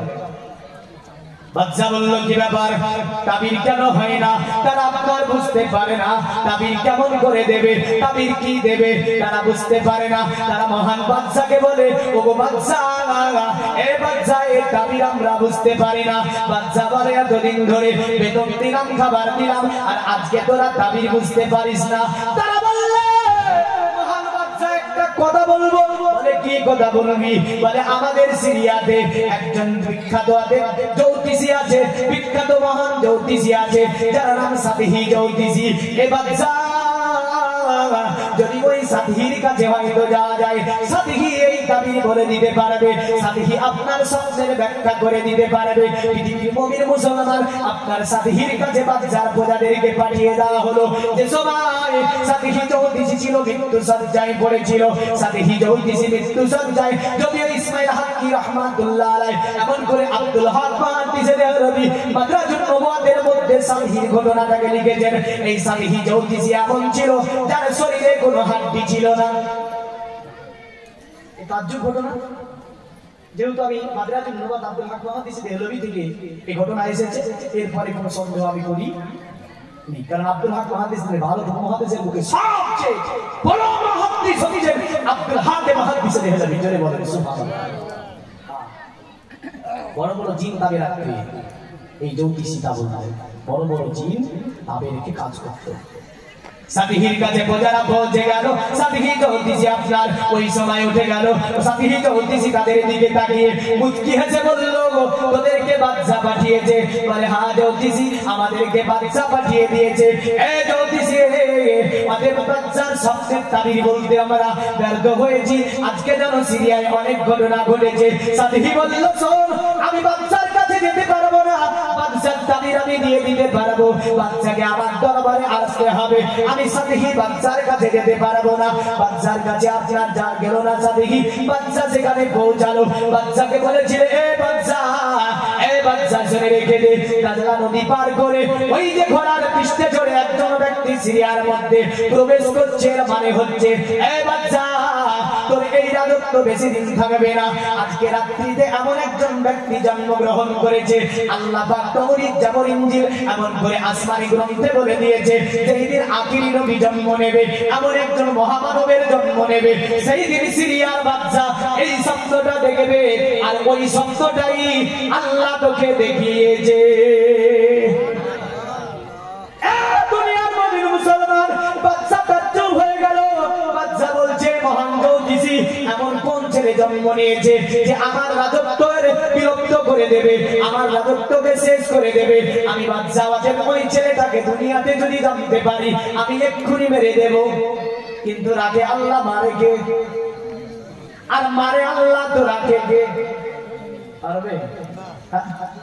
তাপ কারো পরে হবে, কারো পরে আল্লাহ পরে। জালিম বলছে, এখন তো নিয়েছে, অকাপ নিয়ে চলছে। এই রাগও তো অনেক কিছু হয়েছে, আমরা প্রতিবাদমূলক বহু কিছু করেছি, পেরেছি পারিনি, কিন্তু আমাদের ঈমান, এই প্রতিবাদ আমাদের চলবে। মনে রাখেন, আজকে শুধু ওয়াকাফ নয়, এর আগে আমরা দেখছিলাম বাবরি মসজিদকে নিয়ে, বাবরি মসজিদকে নিয়ে দীর্ঘদিন চললো। তারপরে আমরা দেখলাম এই ভারতবর্ষের ঐতিহ্যপূর্ণ মুসলিমদের মসজিদগুলি অনেক মসজিদে তালাবন্ধ করে রেখেছে। শুধু তাই নয়, আমরা দেখলাম কখনো তারা বলছে এ মাদ্রাসাতে জঙ্গি তৈরি হয়, কখনো বললো তার হাতে, কখনো তাজমহলের উপরে আপনার এফআইআর করলো, কখনো আপনার খাজা গরিবে নামাজের মাজারে রিসেন্ট দেখছিলাম যে এই খাজা গরিবে নামাজের মাজারে নাকি ছিল কি ওদের মন্দির ছিল। এই মাথা দেখেন, আরে দুটো আসলে রিসেন্ট 97 থেকে 98 হলো, কিন্তু ভারতের ইতিহাস মানে রাখিস, এ ভারত আমার, এ ভারত আমার জন্মভূমি, এ ভারত একটা গণতন্ত্র দেশ, এ ভারত হচ্ছে ধর্ম নিরপেক্ষতা দেশ, যেখানে হিন্দু, জৈন, খ্রিস্টান, নাসারা, জালি, রাজিয়াবাসী সমান অধিকারে ধর্ম পালন করবে। এ ভারতে এক নয়, দুই নয়, আমরা তারিখ জিয়াদ থেকে নিয়ে, কাসিম থেকে নিয়ে, এমন করে মোগল পিরিয়ড যদি দেখতে যাই, সালাউদ্দিন আইয়ুবী থেকে যদি দেখতে যাই, মোটামুটি ভাবে 1000 বছর মুসলিমরা রাজত্ব করেছে। যদি বলেন কত বছর? সেই দিন যদি বলতে যা, সেই দিন যদি এই রিসেন্ট যে তাদের মনোভাব, রিসেন্ট যে তারা বলছে আজকে এই দেশ হিন্দুত্ববাদী, ডাইরেক্ট সোশ্যাল মিডিয়ার মধ্যে তারা এইভাবে প্রচার করে, কেমন করে ওই তাদের ব্যাপারে একটা এফআইআর হলো না, যা বলে এখানে মুসলিমরা থাকতে পারবে না, মুসলিমদেরকে মুসলিম মুক্ত করো, দেশ বাঁচাও, মুসলিম মুক্ত করো, দেশ বাঁচাও, এই স্লোগান দিয়ে রাস্তা রাস্তা মিছিল করে তারা ভাইরাল করলো বক্তব্য, ওই তাদের ব্যাপারে একটা এফআইআর হলো না। এটা কি দেশদ্রোহী নয়? এটা কি সংবিধান বিরোধী নয়? এটা কি ভারতের গণতন্ত্র? এটা কি আপনার ধর্ম নিরপেক্ষতা দেশ? এই কারণে ডাক্তার আবুল ফাজল বলেছিল, যদিও ধর্ম নিরপেক্ষতা দেশে তুমি বসবাস করো, আর ওই দেশের মানুষের মনুষ্যত্ব বোধ হীন হয়ে যায়, মনুষ্যত্ব বোধ উঠে যায়, মনুষ্যত্ব বোধ নিম্নমুখে নেমে যায়, সেই দেশে কখনো শান্তি কায়েম হতে পারে না। কারণ যদিও এটা ধর্ম নিরপেক্ষতা দেশ, কিন্তু মনুষ্যত্ব বোধ তাদের নেই, মনুষ্যত্ব বোধ তাদের নিম্নমুখী, মনুষ্যত্ব বোধ তাদের হারিয়ে গিয়েছে। তাই বলবো, আল্লাহ আল্লাহ রসুলের উপরে সর্বময় আপনি তাওয়াক্কুল করুন। পৃথিবীতে বাঁচিয়েছে দীর্ঘদিন আল্লাহ, এখন এই মুসলিমকে আল্লাহই হেফাজত করবে। জোরে বলেন, যুগ যুগ ধরে দেখেছি বাচ্চা আচ্ছা আমরা উদ্বিগ্ন হব না, বৃষ্টি যদিও পড়ছে দেখেন আমরা উদ্বিগ্ন হব না, খবরদার না, কারণ বৃষ্টি এক ফোঁটা পড়লো কোনো যায় আসে না। তাহলে ভারতবর্ষ একটা গণতন্ত্র দেশ, এদেশ আমার ভালোবাসা, এদেশ আমার প্রেম আছে, কারণ যেখানে তুমি জন্ম নিয়েছো সেখানকার ভালোবাসা রাখা এটা একটা শরিয়াত। আল্লাহ পাক এই দেশের ভালোবাসা নিয়ে এই জালিমদের হাত থেকে দেশকে আল্লাহ রক্ষা করে, সকলে বলুন আল্লাহুম্মা। জাতিকে নয়, দেশকে আল্লাহ রক্ষা করে। আমি আসি ওই যে ব্যক্তিটা বলতেছিল আপনার, ওই যে আপনার কি যেন নবসাবিহি বাচ্চা থেকে তাকিয়ে বলল, এ বাচ্চা শুধু তাই নয়, আজকে রাত্রিতে সামুয়া মাসোয়া ঝর্ণা নদীতে পানি এসেছে। এ বাচ্চা এমন একটা ব্যক্তি জন্ম নিয়েছে, ওই ব্যক্তি জন্ম নেবে যেই দিন, সেই দিন আগে সামুয়া মাসোয়া ঝর্ণা এমন করে নদীতে আল্লাহ পানি দেবে। একথা আল্লাহ আসমানে অনেক সহিফার মধ্যে বলে দিয়েছিল, তাওরাত জবর ইনজিলে আল্লাহ বর্ণনা দিয়েছিল। আপনার সাথী বলছে, এ বাচ্চা শুধু তাই নয়, তোর সিংহাসন করে যাবে, আল্লাহ পাক এ বর্ণনাও দিয়ে দিয়েছে। বাচ্চা শোনার পরে বলছে, বলো ওই ছেলেটি কোথায় জন্ম নেবে, জায়গাটার নাম বলো। যদিও আপনার সনাতন ধর্মের যদি একটা কিতাব যার নাম ভবিষ্য পুরাণ, ভবিষ্য পুরাণের মধ্যে এর ইঙ্গিতটা কিছু পাওয়া যায়, যে ইঙ্গিত আজ থেকে 1500 বছর আগে আমার রাসূলুল্লাহ সার পূর্বে সাথী জগদীশে ওই রাত্রিতে আসিয়ার বাচ্চাকে আপনার দিয়ে দিয়েছিল। আর তার একটু ইঙ্গিত এইভাবে আপনার রয়েছে, যে বলেছিল তসলিল্লাহু মিনাজ্জাতাল লিসম্বাবিতো আহমাদিতিকাতো সিকোসাকা সম্বাবিতো ইপোসিতা মাদিবং মুরিস্তাং নিবাসিনমো গঙ্গা জনিষ্ঠ সংস্নাপ্য পঞ্চগব্য সম্ভবিতে নমস্তে বিদানাত মারু ইস্তালো নিবাসিনে ইপ্র রাসূলুল্লাহ সে বহুআয়া প্রবাদিনে বলেছিল আমাদের ওই ব্যক্তিটা জন্ম নেবে কোথায়, এই ব্যাপারে যদিও গ্রামের নাম দেশের নাম আমি বলতে না পারি, এতটা বলে দিতে পারবো। অতএব তিনি আসবে একটা মরুর প্রান্তরে। কোথায় নবীজি এসেছে? কোথায়? মক্কা। এটা একটা মরুর দেশ। বললো শোন, তার নাম আমি যদিও এতটা বলতে পারবো, যার নাম হবে মুহাম্মদ, বিকৃতিপূর্ণ একটি নাম। এই নাম মুহাম্মদ সাল্লাল্লাহু আলাইহি ওয়াসাল্লামের বলা যাবে না, একটা বিকৃতিপূর্ণ শব্দ। আর আল্লাহ রাসূলের শানে কোন বিকৃতিপূর্ণ শব্দ বলা যাবে বিলকুলই হারাম শরিয়াতে। তাই আমি বলবো এগুলো সবাই সুবহানাল্লাহ বলবেন না, আমি ধরিয়ে দেব শব্দগুলো কি ব্যবহার হয়েছে, আর এই শব্দ শরিয়াতে বলা যাবে কি যাবে না। বললাম মুহাম্মদ নবীজির নাম নয়, আল্লাহ কোরআনে সুন্দর করে বলেছেন, মা কানা মুহাম্মাদুন আবা আহাদিন মির রিজালিকুম ওয়ালাকিন রাসূলুল্লাহি ওয়া খাতামান নাবিয়্যিন ওয়া কানাল্লাহু বিকুল্লি শাইইন আলিমা। মুহাম্মদ সাল্লাল্লাহু আলাইহি ওয়াসাল্লাম কোন পুরুষের পিতা নয়, আর ইনি হচ্ছেন নবীদের সমর্পণকারী নবী। ইনার পরে আর কোন নবী রাসূল দুনিয়ার জমিনে আসবে না, জোরে বলেন সুবহানাল্লাহ। তো তারা বলল মুহাম্মদ হবে তিনার নাম, তিনার চরিত্র হবে অতি উত্তম। তিনার চরিত্র দেখে দলে দলে দলে দলে এসে মানুষ ইসলাম ধর্ম গ্রহণ করবে। আল্লাহ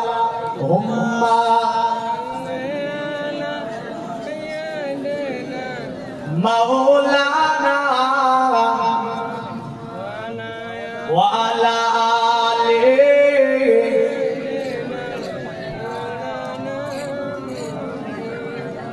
আরে মুহাম্মাদের নাম জপেছিলি বুলবুলি তুই আগে, জোরে বলুন। মা বোনদেরকে বলবো, কোথাকার জলসা এটা? পেতনি দিঘি, পেতনি গ্রামের জলসা না মাদ্রাসা? মাদ্রাসার জলসা, নবীর ঘর মাদ্রাসার জলসা। এই মাদ্রাসাগুলি আমরা সকলে মিলে চালাচ্ছি, ছেলে মেয়ে মেডিকেলে ও লাখ লাখ টাকা ব্যয় করে ফেলেছে, কাজ নাই। কিন্তু খোদার কসম নবীর ঘর মাদ্রাসাতে যেটা খরচ করে যাবে, খোদার কসম বলছি নবীজি এই মজুরিটা আপনাকে দিয়ে হয়তো সেই দিন আপনাকে নাজাত করে দিয়ে নবীর শাফাত নসিব করে দিয়ে জান্নাতে চলে যাবে, জোরে বলে। তাহলে আমরা এই জান্নাত চাই না, চাই না? নবীর শাফাত চাই না, চাই না? চাই। তো বাপ একটু ওই যে গামছা নিয়ে যাচ্ছে, মা বোনদেরকে বলবো আপনারা যেটা পারবেন ওতে দান করে যাবেন। আপনারাও ছোট্ট, আমি শুরু কালিসান করবো না, কিছু ওয়াজ শোনানোর চেষ্টা করবো। আপনারাও যেটা পারবেন একটু টুক টুক টুক করে এসে এখানে রেখে দেবেন, কারণ আমরা নবীজির শাফাত নিতে চাই। অনেকে আবার ভাবছে যে আমি নবীর দিওয়ানা, নবীর শাফাত নিয়ে চলে যাবো জান্নাত, হবে না। কোন অন্য কবি একটা এভাবে বলেছেন, পাপ করে আজো যে নেই কোনো অনুশোচনা, পাপ করা গুনাহ যেটা হয় না মনে, হায়াতের আয়তন কমে যাই রোজ, আধার কবরে কেউ নেবে না তখন। আরে ইমানের সাথে যদি মৃত্যু না হয়, পাবে না রাসূলের কবু শাফাআত। সুবহানাল্লাহ, যাবে আরে কি আত্মীয়রা শাফাআত করে জান্নাতে চলে যাবে।